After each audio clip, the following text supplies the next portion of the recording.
Yang selalu kita dengar adalah bekerja di laut itu selalu ada pada dunia yang glamor, hedon, termasuk wanitanya, ada judi dan lain sebagainya. Bener gak sih? Kalau saya punya pengalaman, saya pernah mengalami kapal bocor, sudah tenggelam.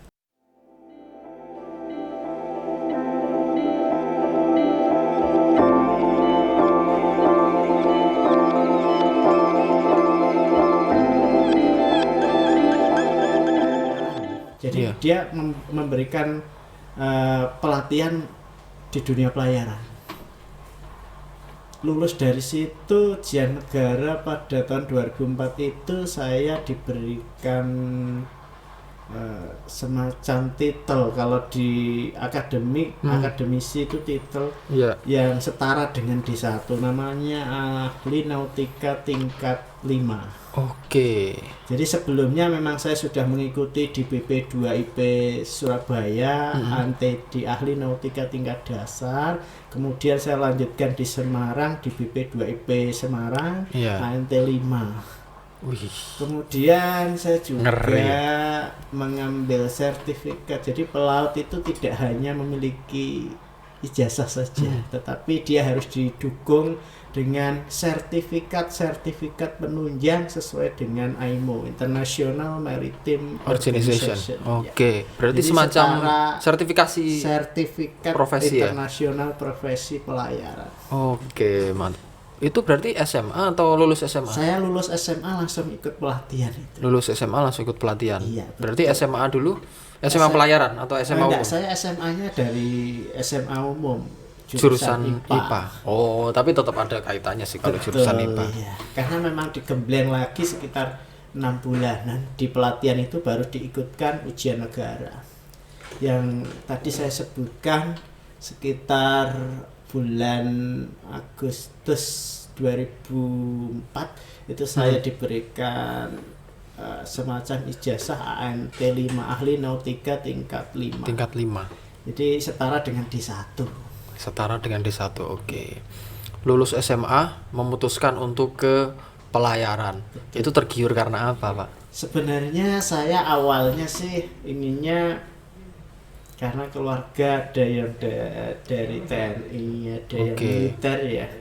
Jadi orang tua awalnya militer? Ke sana ya, ikut akabri di Angkatan Laut Surabaya, tapi ternyata endingnya kurang menyenangkan. Saya ditolak mentah-mentah, kemudian sebagai bentuk awalnya hanya pelarian Pak Eko. Pelarian dari militer akabri ke semi militer pelayaran. Jadi pelayaran itu semi militer, bukan militer tapi semi militer. Karena niaga ya? Ya, betul. Karena niaga. Tapi semua pelayaran sebenarnya semi militer. Karena pelatihnya tadi dari Angkatan Laut. Hampir semua pelayaran itu pelatihnya dari Angkatan Laut. Iya. Di masing-masing kompinya. Terutama karena ada kesamaptaan dan lain sebagainya ya? Betul, ya. Oke, kalau itu pelarian berarti bukan motivasi sendiri dong? Awalnya sih ya pelarian, tidak ada motivasi ke sana. Tetapi begitu selesai ahli nautika tingkat 5 itu saya baru memasuki dunia baru. Di mana dunia itu sebenarnya secara teori sudah saya pelajari selama 6 bulan, tetapi setelah saya terjun di lapangan jauh dari teori itu. Ternyata saya harus menemukan teori kembali dari praktek itu. Jadi apa yang diajarkan di BP2IP Surabaya memang secara teoritis seperti itu, tetapi standarisasi karena selalu berkembang dari tadi saya katakan IMO International Maritime selalu memperbaiki, dan pada saat itu memang Indonesia masih lemah di IMO pelayarannya, sehingga saya begitu masuk ke dunia kerja, dunia pelayaran itu saya pertama masih jadi jurumudi Pak itu. Jadi dengan titel D1 saya jadi jurumudi di Kilomek Pulau Sayang. Sekarang kapalnya sudah tidak ada, sudah tenggelam. Sudah tenggelam. Oke. Tapi untungnya Pak Agus masih selamat. Alhamdulillah. Jadi terakhir memang saya keluar dari pelayaran 2006 itu karena memang alasan saya ingin beralih profesi dari pelaut menjadi akademisi. Itu pertama kali motivasi awal saya untuk turun karena saya ingin menjadi akademisi. bukan sebagai pelaut. Karena kalau masih bujang oke, Pak Eko. Di laut itu adalah sesuatu hal yang luar biasa. Saya anggap itu surga dunia. Gitu ya? Iya. Mengapa saya katakan surga dunia? Karena dari sisi finansial oke. Kemudian kita selalu jalan-jalan Oh iya, ke tempat-tempat ke baru. tempat-tempat baru yang notabene kalau kita mau menganggap itu adalah sebuah apa ya? Sebuah perjalanan, maka nilainya luar biasa. Berapa puluh juta yang harus saya keluarkan untuk dari satu tempat ke tempat yang lain. Untungnya saya hampir 1 tahun itu api. Kalau istilahnya orang BP2IP Semarang itu namanya antar pulau Indonesia. Lebih dikenal kalau di dunia pelayaran api, antar pulau di Indonesia. Hampir pulau-pulau di Indonesia mulai dari ujung barat sampai ujung timur udah pernah selalu pernah singgahi. Kalau ke luar negeri? Keluar negeri baru Singapura sama Vietnam. Singapura dan Vietnam ya. Oh, udah jauh juga Pak Vietnam. Iya, itu pun karena memang ada kerjasama antara, kebetulan saya dulu bekerjanya di Sepil Salam Pacific Indonesia Lion, perusahaan terbesar pelayaran di Surabaya. Oke. Sudah mengarungi Laut Cina Selatan dong kalau gitu. Ya, kalau sampai ke Vietnam. Menyeberangi saja. Menyeberangi ya. Iya, Oke. menyeberangi. Laut itu selalu beda dengan sekolah ya Pak? Betul. Jadi laut itu kalau saya berdasarkan pengalaman, laut itu punya makna yang berbeda bagi orang pelayaran, Pak. Iya. Kalau mungkin orang pelayaran menganggap laut itu adalah daratannya orang yang ada di laut. Karena ketika kita di laut, kita merasa hidup. Tetapi ketika kita di darat, kita akan menjadi sebuah makhluk yang justru tidak bisa tidak bisa kemana-mana ketika di darat, karena memang orang di laut itu jiwanya jiwa bebas. Iya sih. Jiwanya jiwa bebas, inspirasinya memang inspirasi di lingkungan pelayaran. Iya, petualang lah. Iya, lebih ke petualang. Jadi Pak Agus ini juga berarti ini dong sepakat kalau nenek moyang kita itu pelaut. Betul. Ya. Kan ada kata-kata begitu ya. Orang betul, Indonesia nenek moyangnya pelaut gitu ya. Iya. Karena memang sejarah di pelaut Indonesia itu sudah mengarungi hampir semua benua di dunia ini. Kalau kita mau menelisik ke sejarah pelayaran Indonesia, sebenarnya nenek moyang kita luar biasa dengan keterbatasan menggunakan kapal tanpa mesin pada saat itu, hanya menggunakan layar. Kita sudah bisa mengelilingi dunia pada saat itu. Yang paling populer pelaut itu adalah orang Makassar. Perahu pinisi. Iya, orang Bugis pakai perahu pinisinya itu ya. Betul. Sampai sekarang masih produksi loh itu. Betul ya. Di daerah mana ya? Bulukumba atau mana itu ya? Tapi bersama perkembangan sekarang dunia pelayaran luar biasa, mungkin yang paling maju memang disadari atau tidak itu di PAL Surabaya, itu pencetak kapal terbesar untuk saat ini di Indonesia. Di Indonesia. Keren loh Pak pengalamannya Pak. Itu sebegitu menariknya cerita di laut. Sepertinya Bapak ini sangat mencintai dunia itu. Tapi kok kenapa tiba-tiba memutuskan untuk meninggalkan laut? Ya, seperti tadi yang saya sampaikan. Apakah ada traumatik apa gimana? Bukan. Karena menurut saya jiwa saya itu sebenarnya jiwa pendidik. Karena ketika saya di laut itu jiwa saya jiwa yang liar. Artinya kalau kita masih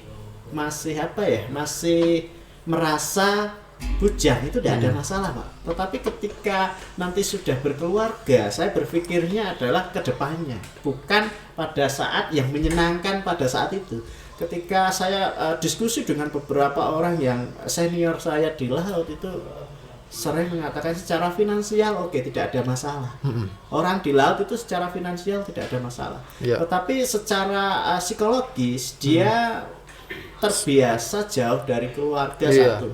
Yang kedua, ketika yang tidak menyenangkan di laut itu ketika kita sakit. Maka personal itu merasa dirinya menyelamatkan dirinya sendiri daripada mengurusi ABK yang lain, anak buah kapal yang lain. Jadi lebih menyelamatkan diri sendiri.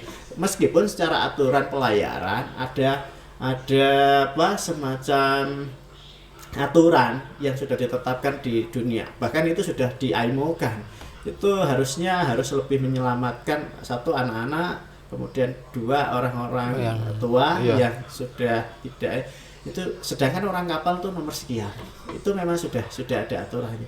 Ya seperti tadi yang saya katakan, di laut itu satu, ketika kita jauh keluarga, yang kedua ketika kita sakit kita akan merasakan betul bahwa di laut itu sangat menyakitkan, apalagi ketika kita sakit kita harus mengurusi diri sendiri. Betul. Kemandirian kita dituntut meskipun dalam kondisi sakit. Ya harus survive. Iya, harus betul survive. Iya.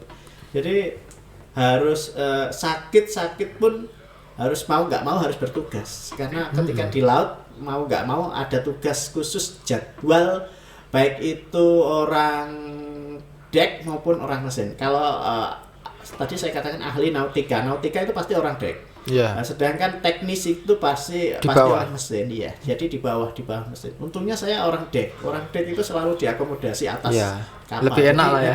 Lebih nyaman dibandingkan orang mesin. Kalau orang mesin harus berjibun dengan oli. Teknisi, perbaikan mesin dan lain sebagainya. Jadi kalau di dek itu amannya hanya jaga ketika ada momen-momen di mana ada perubahan haluan dari satu tempat ke tempat yang lain menggunakan baring, namanya baring peta. Jadi nanti diambil sudut utara, sudut selatan, nanti dibaring, dikasih semacam garis mana yang mau dilewati kapal. Ketika berbelok, itulah yang harus kita kondisikan kapalnya, karena sekarang semua kapal itu sudah menggunakan teknologi maju, Pak Eko. Semuanya otomatis, ya ada yang menggunakan manual seperti zaman nenek moyang kita. Semua kapal otomatis dilengkapi dengan radar, GPS dan lain sebagainya. Jadi semuanya berjalan dengan sendiri. Autopilot. Iya, autopilot. Jadi semuanya berbasis teknologi. Bahkan sampai memompa balas pun sekarang sudah otomatis, kan mati sendiri dan lain sebagainya.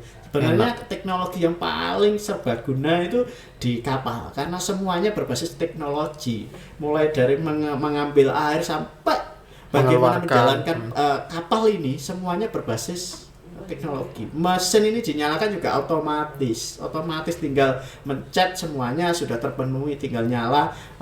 Step by stepnya sudah menggunakan teknologi. Bahkan menggerakkan kapal pun sudah tidak menggunakan kemudi manual, tapi sudah menggunakan autopilot tadi. Autopilot ya. Jadi tinggal membelokkan maunya kemana, tergantung baringan peta tadi. Tapi pernah ada pengalaman yang nggak enak nggak sih Pak? Misalnya ketemu badai atau ombak yang tinggi, biasa. Jadi orang laut itu setiap bulan pasti ketemu badai. Pasti. Saya ingat di Pulau Roti arah mau ke Papua itu kita harus berlindung dari badai, karena memang kondisinya tidak memungkinkan kapal ini dengan muatan yang luar biasa banyak. Dan ini sebenarnya masukan untuk pengelola pemilik armada kapal. Begitu juga untuk pengusaha yang bergerak di bidang ini, di bidang niaga ini, karena memang muatan yang tertera di kapal itu dengan muatan yang tertera di dokumen itu berbeda, Pak. Lebih berat di kapal. Lebih berat di kapal, sehingga itu resikonya tinggi. Itu yang mengakibatkan orang-orang kapal harus super ekstra antara kebijakan dengan kepentingan. Kebijakan sudah memberikan aturan yang jelas, cuman kadang pengusaha mencari keuntungan di balik itu semua. Itu yang jadi problem. Sedangkan orang kapal mau tidak mau dia harus menjalankan. Dan taruhannya nyawa loh. Taruhannya nyawa. Jadi kalau saya punya pengalaman, saya pernah mengalami kapal bocor. Dan itu di tengah laut. Kalau kapal ini bocor dilanjutkan, kemungkinan tidak mungkin sampai darat, sudah tenggelam. Akhirnya pengalaman itu menjadikan pertimbangan saya betul-betul untuk memutuskan turun dari kapal. Karena begitu bocor jangkar depan itu sudah terpenuhi, palka depan terpenuhi air sekitar setengah dari muatan, sehingga mengakibatkan semua pompa otomatis dinyalakan untuk membuang air laut, dan kita memberikan instruksi semua gula dan semen dikumpulkan untuk menutupi itu agar bisa berjalan sampai pelabuhan terdekat. Kalau tidak, maka resikonya kapal akan tenggelam. Wah, antara hidup dan mati ya. Iya. Makanya orang bekerja di laut, saya tadi katakan, mungkin kalau masih bujang oke. Iya. Tetapi kalau sudah keluarga, hampir Pertimbangannya semua orang yang banyak ya. saya wawancarai, yang saya mintai pertimbangan, itu mengatakan bahwa seenak-enaknya di laut itu tetap enak di darat. Betul. Ya memang begitulah ya, ada plus minusnya. Cuma ada stereotip yang negatif juga loh Pak untuk Iya. bekerja di laut, karena yang selalu kita dengar adalah bekerja di laut itu selalu ada pada dunia yang glamor, hedon, termasuk wanitanya, ada judi dan lain sebagainya. Bener gak sih? Tergantung kapalnya Pak. Jadi kalau kapalnya itu kapal pesiar, saya tidak bisa memungkiri. Karena saya pernah masuk di kapal pesiar, kebetulan ada teman ngajak di sana ketika kapal saya masih berlabuh. Jadi saya mencoba untuk karena di pelayaran pun punya komunitas Pak. Jadi ada komunitas pelaut, di situ kita bisa saling sharing dan lain sebagainya. Kalau di kapal pesiar oke, saya katakan iya itu ada. Bahkan bar judi di dalam kapal itu ada. Tetapi kalau di kapal niaga, saya kira nggak ada. Kapal niaga Yakin bersih nggak ada? bersih, kecuali ketika masuk pelabuhan. Hmm. Yang terjadi pada orang-orang yang misalnya tadi Pak Eko mengatakan ada cewek-cewek yang glamor masuk. Iya, kalau di pelabuhan memang ada dan itu Pasti. memang hampir semua pelabuhan di Indonesia ada, kecuali daerah timur. Seperti di Nusa Tenggara Timur, Kalabahe, terus di Papua. di Papua ada beberapa saja. Tetapi yang paling glamor adalah di Makassar. Wih. Begitu masuk pelabuhan Makassar itu luar biasa. Memang itu godaannya pelaut. Oke. Jadi itu sebenarnya juga nggak stereotip juga ya? Enggak bisa di semuanya itu enggak bisa. Nanti kembali ke personalnya. Saya punya mualim 2. Mualim 2 itu second officer kapal itu orangnya luar biasa. Luar biasa alim kalau saya katakan alim. Bahkan karena alimnya itu orang-orang kapal tidak suka. Alimnya ketika saya mungkin bisa tidak pungkiri ya bahwa di kapal itu ada beberapa hal-hal yang sebenarnya ini menjadi rahasia umum. Misalnya saja hampir semua kapal niaga itu pasti kencing. Kencing itu menjual minyak dan lain sebagainya. Minyak yang itu adalah bagian tambahan karena memang dia sebenarnya di laporan kapal itu maju penuh, tapi sebenarnya kapal itu realisasinya maju setengah, sehingga setengah dari minyak itu tersimpan untuk bisa dicairkan dengan di beberapa untuk pemasukan orang pribadi. Selain itu juga ada muatan di luar muatan milik bos. Jadi orang kapal itu juga punya muatan sampingan. Misalnya saja seperti kalau mau ke Papua, biasanya orang Papua ngebel, kita sudah punya langganan gitu. Ada yang nitip nitip berambang dan lain sebagainya, berapa ton begitu untuk ditaruh di kapal. Itu memang tambahan dari orang kapal.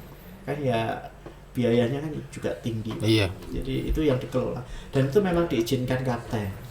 Tapi yang unik gini Pak, dari pelayar ya kan, pelaut, tiba-tiba kok lari ke akademisi. Ya, saya bisa maklumi itu. Tadi beberapa sudah diceritakan. Cuma yang menjadi unik, kok larinya jadi dosen bahasa Indonesia ya? Iya. Kok nggak jadi dosen di jurusan nautika, di jurusan pelayaran? Masih ada satu jalurnya, iya. Ya.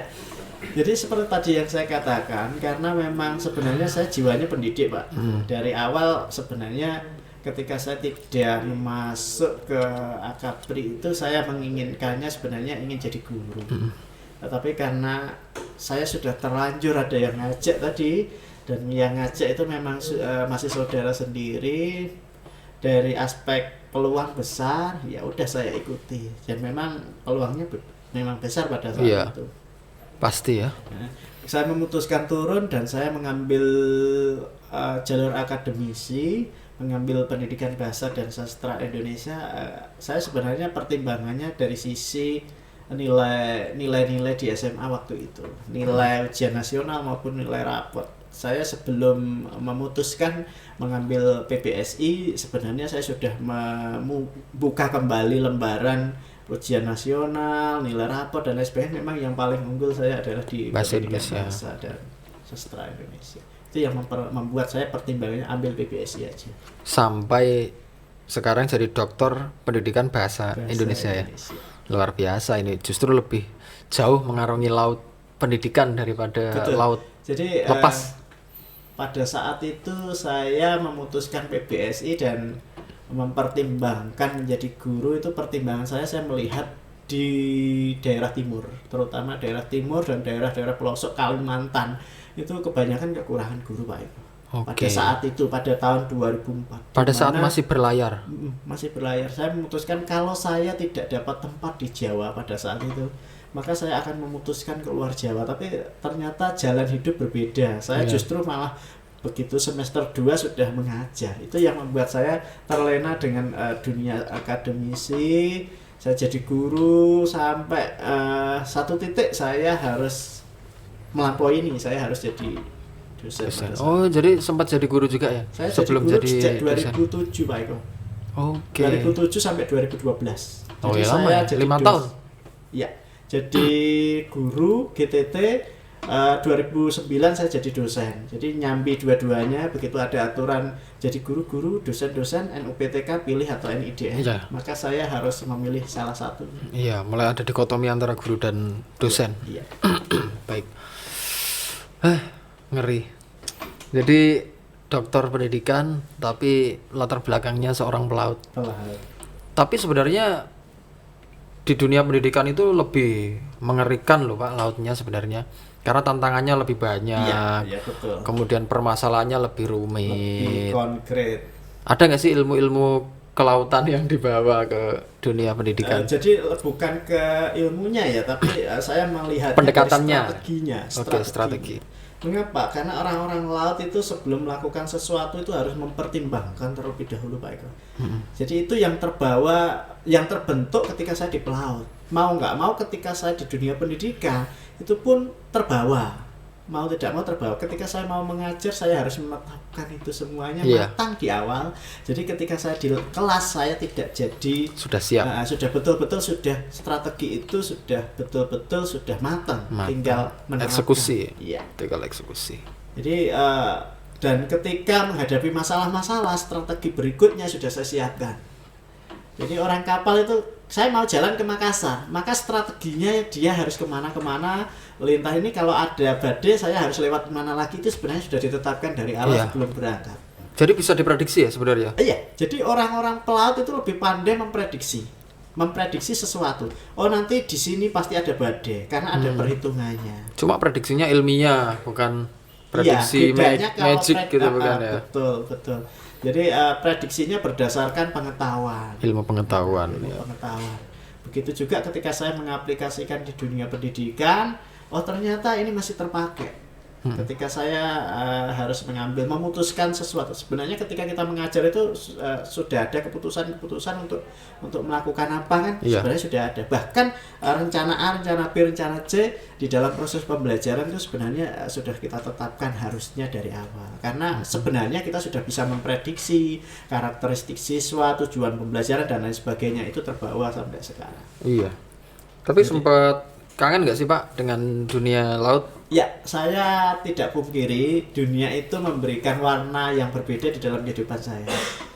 Karena saya bisa mengetahui ujung Indonesia, ujung timur sampai ujung barat Indonesia melalui proses saya berlayar tadi. Dan saya menemukan banyak ilmu di situ. Sering kontak dengan orang-orang dari beberapa suku yang berbeda-beda. Itu yang membuat saya ternyata menghadapi orang-orang tertentu dengan karakter yang berbeda, dengan latar belakang suku yang berbeda, itu membuat keputusan kita harus lebih bijaksana. Bijaksana di dalam menghadapi beliau-beliaunya. Lebih open mind ya. Iya. Dan yang jelas lebih fleksibel. Iya, lebih fleksibel, lebih moderat. Iya, betul. Dan susah loh Pak profesi jadi dosen, kemudian bisa berkeliling ke satu tempat ke tempat lain Ya itu itu kalau yang saya nggak- rindukan, Pak. jam terbangnya nggak setinggi itu gitu loh. Ya mungkin Jadi karena tetap rindu ya ini ya, rindu Iya. laut. Judulnya Rindu Laut ini nanti. Oke. Jadi memang tidak saya pungkiri ketika saya ada sedikit kelelahan atau mungkin kurang enak badan begitu, saya pasti bermimpi di laut, Pak. Dan itu menjadi kebiasaan saat saya merindukan laut. Karena pada saat meninggalkan laut, Pak Agus ini bukan gara-gara sakit hati sebenarnya ya. Bukan. Tapi karena memang pertimbangan Pilihan. iya, Karena pertimbangan ke depannya dan yang jelas ini masalah lebih ke masalah apa ya? Saya kalau bilang lebih masalah psikologis. Karena ketika seseorang pengalaman saya pernah punya nenek meninggal dan saya dihubungi di tengah laut tidak bisa pulang padahal saya dapat bisa mendengar informasi itu tetapi saya tidak bisa melakukan Iya, apa-apa. nggak bisa melakukan Sampai apa-apa. perjalanan mencapai darat baru saya diterbangkan oleh perusahaan saya pulang karena nenek meninggal. Itu yang menjadi pertimbangan beberapa kali saya untuk melanjutkan sebagai pelaut. Sampai akhirnya memutuskan untuk Iya, untuk pindah haluan. pindah laut. Ya. Nah, pindah laut ke dunia pendidikan. Nah, untuk anak nanti, kalau anak minta pertimbangan mau kemana studi lanjutnya, kira-kira Kalau akan saya dipertimbangkan ke laut atau ke pendidikan? yang jelas saya meminta jangan sampai ke laut. Justru jangan sampai ke laut. Jangan sampai ke laut. Loh, kalau Kenapa? hanya untuk coba-coba seperti Pak Agus menikmati Jangan. dunia Biarkan dan masa pengalaman- muda gitu loh. Pengalaman saya itu cukup saya yang merasakan karena memang orang itu kan beda-beda, ada yang menarik di awal, kadang di tengah perjalanan dia baru merasakan bisa membandingkan antara di darat dengan di laut Iya. ketika kita sudah melakukan dua-duanya. Jadi kalau saya boleh jujur bahwa hampir semua pelaut itu akan mengatakan seenak-enaknya di laut masih tetap Enak enak di darat. Berarti Karena lebih bisa- bahagia sekarang daripada dulu ya? Betul, insya Allah begitu. Alhamdulillah. Tapi mohon maaf untuk pelaut-pelaut, Iya. mohon untuk tidak tersinggung. Aman. Ini nanti yang nonton anak bahasa semua. Jadi go Pak Agus. Oke, terima kasih Pak Agus sudah mampir di podcast PBSI. Ini kok dari tadi belum diminum. Oh, Boleh iya. diminum dulu? Boleh, Ini boleh. juga ada cemilan. Nah, jadi hari ini kita sudah menemukan mendapatkan satu inspirasi yang luar biasa dari Pak Agus.